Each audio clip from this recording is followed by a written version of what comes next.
اس کے بعد zero waste کے کلین اینڈ گرین پاکستان کی بات کریں تو اس کو گرین بنانے کے ساتھ ساتھ کلین بھی رکھنا ہے. تو اس کو کلین رکھنے کے طریقہ کار کیا ہیں, چھوٹی چھوٹی ٹپس کیا ہیں, اسمال ایکٹس جو ہیں جو بڑا امپیکٹ رکھتے ہیں سوسائٹی میں, وہ تمام چیزیں ہم نے آسان اور سادہ فہم زبان میں ہم نے وہ لوگوں کے لیے ویڈیوز بنائی ہیں, چھوٹی چھوٹی انٹرسٹنگ بنائی ہیں. اسپیشلی خواتین جو گھریلو خواتین ہیں, اسپیشلی جو گھروں میں بیٹھ کے کچھ مشاغل تلاش کرتی ہیں کہ کس طرح کریں, کیونکہ ایک خاتون جو ہے اس کا نہ صرف سوسائٹی بلڈنگ میں رول ہوتا ہے, گھرداری بھی وہ دیکھتی ہیں, تو ایک بہت بڑا رول پلے کرتی ہیں ہماری خواتین. تو ان کے لیے ایسے ٹپس ہم نے دیں واٹر کنزرویشن کو لے کر, جو آپ انرجی سیونگ کر سکتے ہیں, انرجی ریسورسز اپنے بچا سکتے ہیں, اپنی بجٹنگ کر سکتے ہیں, کیونکہ خاتون جو ہوتی ہے وہ بجٹ بڑا اچھا مینیج کر لیتی ہے, تو آپ کا گھر جو ہے وہ بڑا پرسکون بن جاتا ہے اگر آپ کے گھر میں بجٹ اچھا چل رہا ہے, مسئلے مسائل جو ہیں وہ اچھے سے مینیج ہو رہے ہیں. اس کے علاوہ ہم نے جو ٹپس دیں وہ یہ کہ آپ زیرو ویسٹ کیسے اچیو کر سکتے ہیں. اس کی شروعات بھی ہم نے اپنے گھروں سے کرنی ہے. وہ اس طرح, جو آپ کی کچن کی ویسٹ ہوتی ہے, گارڈن کی ویسٹ ہوتی ہے, اس کو آپ الگ الگ اکٹھا کر لیں. اکٹھا کرنے کے بعد آپ کے پاس سبزیوں کی چھلکے ہو گئے, آپ کے پھلوں کی پیل آف ہو گیا, یہ تمام چیزیں جو ہیں اس کو آپ کمپوسٹ کر سکتے ہیں. کمپوسٹنگ کر کے کین یو امیجن کہ آپ ویسٹ سے زمین کے لیے اچھی معیاری کھاد تیار کر سکتے ہیں, اور آرگینک کھاد, اسی سے آپ مزید گارڈننگ کریں گے اور اس کھاد سے آپ کے پودے جو ہیں بڑے اچھے گرو کریں گے. اس میں ایک چیز یہ بھی آتی ہے کہ ہم ایک اویئرنیس, آپ نے سوشل میڈیا اور سوشل میڈیا کی پاور کی بات کی. میڈیا اٹس نو ڈاؤٹ چوتھا ستون کی بات کی جاتی ہے, چاہے آپ اس کو سوشل میڈیا کو بھی شامل کریں.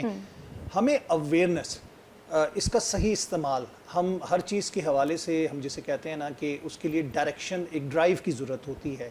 تو ہم اس 14 اگست میں دیکھتے ہیں کہ جو بے تحاشا پیسے کا ضیاع ہوتا ہے, آتش بازی بھی کی جا رہی ہے, باجے اور پتہ نہیں موٹر سائیکلسٹ کس طرح کی چیزیں کر رہے ہوتے ہیں, ایک تماشا سا لگا ہوتا ہے. کہ بلکہ اس کو ہم پازیٹیو وے میں اگر دیکھیں تو ٹھیک ہے, فلیگ لگائیں, ہمیں پیار ہے اپنے ملک کے اس سبز لالی پرچم سے.